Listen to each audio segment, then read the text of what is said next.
Hello everyone, my name is H.W.S.ALKRTY. Today I will give you a short presentation on my on the topic of unauthorized decision making in week 5. So the case it was in 1765. So my presentation has been divided into 4 sections.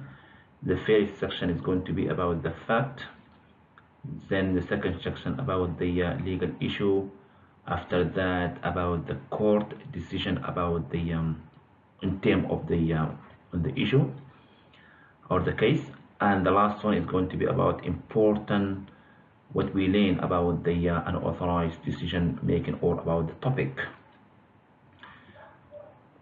Okay, so let's get started. The first slide is going to be about the fact.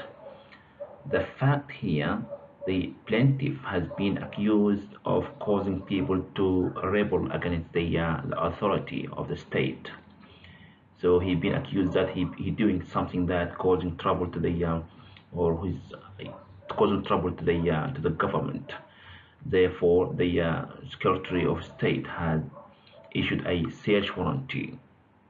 They were like 4 men went to the plaintiff's place to carry out a search warrant.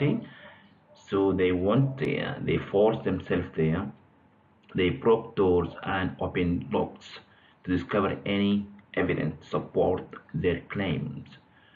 So they took hundreds of papers, and they took hundreds of documents, and they caused a considerable damage to the house, estimated of 200 pounds in damage. So the plaintiff has taken a legal action or civil action against the search warrant. So legal action of trespass. The defendant have defended themselves by saying, or they justify themselves saying that they only just executed the lawful search warrant or the from the authority. So with the legal issue, this is the second part of the presentation. So the legal issue here is obvious. The executive has made a legal error by issuing a search warrant which violated a individual's right.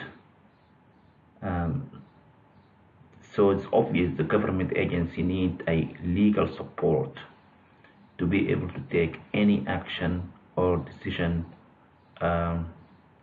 which represent the principle of legality. So the question here, whether the search warrant is authorized by law, or does any invasion of property constitute, trespass, limited government. So the government, when they make the decision, they have limit. They cannot just make their decisions. You have to consider the constitution and the rule of law. So the court found that they rejected the justification of the defendant as he had no jurisdiction to act that way. Okay, the rule, what the court found in the court decision. The court find that the search warrant was not authorized by law, as not found in the book. Therefore, was not a law itself. It's unlawful. As a result, the action of the Secretary of State is unlawful. Also, the court has stated that unless there was a law, unless there was law supporting or authorizing the invasion, the action otherwise was trespass. So the common law does not permit the state to violate the individual right. So it's, it's basically the court says that if it is the law, it will be found in our books. If it is not, if it is not found there, it is not the law. The government power and the state are, specified by a written law, which made by the state parliament. So the executive must consider the rule of law and separation of power, principle of legality, and rule of law element when they make their, or when they deciding, or when they try to make a decision.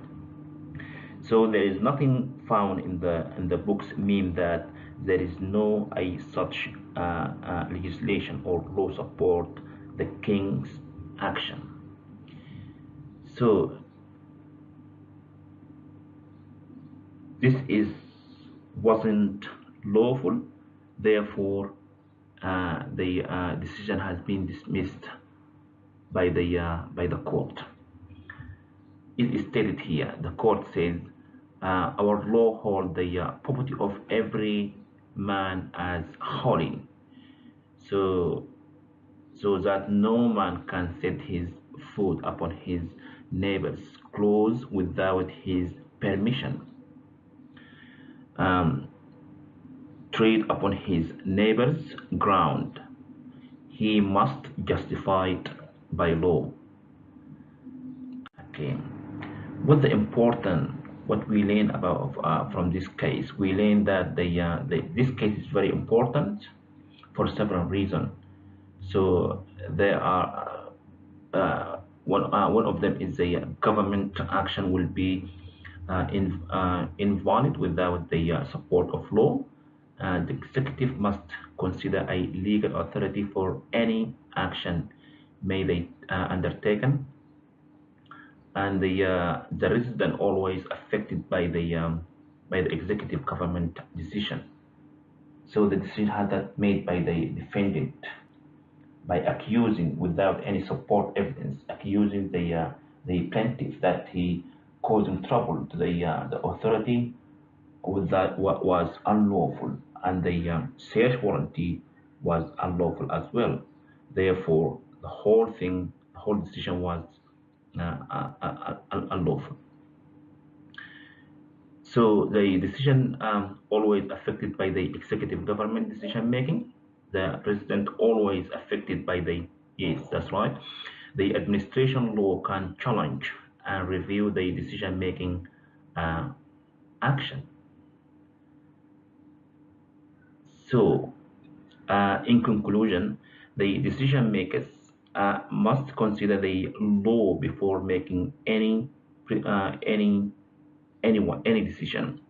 So the principle of legality means following the constitution, the rule of law, and the executive action is limited by the constitution and others regulation. So this is my presentation. I hope I have done well. So after this, I have another case note to present, which about the natural justice. Thank you so much for listening, and I will see you soon. Bye for now.